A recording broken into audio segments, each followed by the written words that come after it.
Bismillahirrahmanirrahim. Kegagalan bukan bererti pengakhiran hidup, tapi permulaan satu kejayaan yang besar. Assalamualaikum warahmatullahi wabarakatuh dan selamat sejahtera. Saya Raji Izzah Wafika binti Raji Karudin Shah dari Sekolah Menengah Kebangsaan Bandar Maharani Muar. Hari ini, saya ingin membicarakan tentang sebuah buku yang berjudul Signature Jalanan. Buku ini ditulis oleh Tommy Abdullah yang merupakan seorang tuan kaya yang dilahirkan di Selangor. Beliau juga dikenali kerana penglibatannya dalam dunia seni bina, lukisan dan penulisan. Buku ini juga diterbitkan oleh Imam Publication. Jumlah muka surat yang terdapat dalam buku ini ialah sebanyak 227 halaman muka surat. Buku ini mengisahkan tentang hidup suku pulang pelajar sekolah berasrama penuh yang bakal menghadapi SPM. Semua watak dan cerita ini mempunyai masalah yang perlu dihadapi. Terdapat 5 watak utama dalam cerita ini. Mereka ialah Ben, Oki, Jo, Zack dan Alif. Watak yang pertama ialah Ben. Ben ialah seorang pelajar yang cemerlang dalam akademik dan kokurikulum. Ben berhasrat untuk mendapatkan anugerah pengangkat raja yang akan ditandatangani oleh Yang di-Pertuan Agong dan semua sultan di Malaysia. Selepas Ben menjalani ujian pentarafan pengangkat raja, Ben perlu menghadapi peperiksaan percubaan SPM dan Ben akhirnya telah mencuba untuk meniru dalam peperiksaan itu. Seterusnya ialah Jo.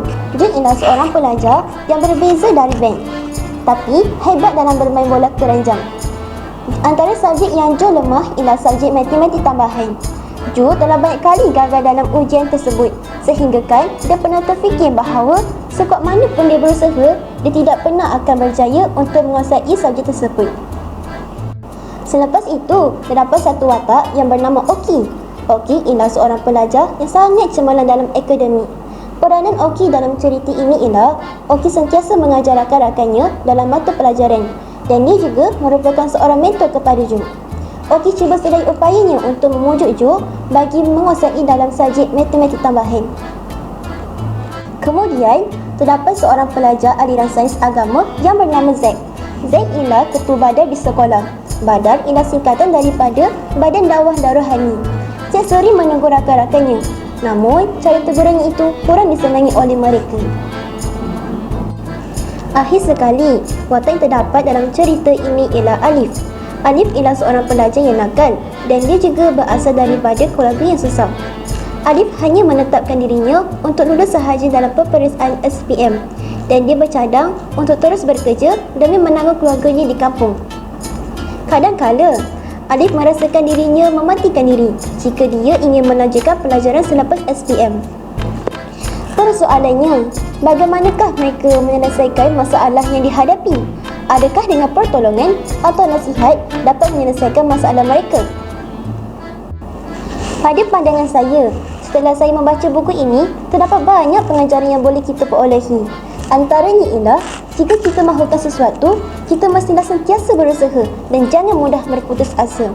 Walaupun kita agak perlahan untuk memahami apa yang kita pelajari di dalam kelas, tetaplah bergerak dan berusaha sedikit demi sedikit kerana ia juga merupakan suatu proses. Bak kata pepatah, berbudi kepada tanah, tanah tidak menipu. Selain itu, kita juga jangan kedekut untuk berkongsi ilmu dengan orang lain kerana ilmu juga merupakan salah satu bentuk rezeki yang Allah kurniakan kepada kita. Jadilah seperti Oki yang tidak pernah mengeluh untuk mengajar rakan-rakannya untuk berjaya bersama-sama. Bak kata Oki kepada Jo, kita lari sama-sama. Biar lambat, asalkan duduk sampai ke finish naik. Buku ini bukan sahaja sesuai untuk pelajar sekolah, malah kepada semua orang kerana input yang disendikkan sangat bermakna. Melalui penceritaan seperti ini, banyak nasihat yang disampaikan lebih berkesan sehingga membuatkan kita terfikir sendiri. Sekian daripada saya, terima kasih.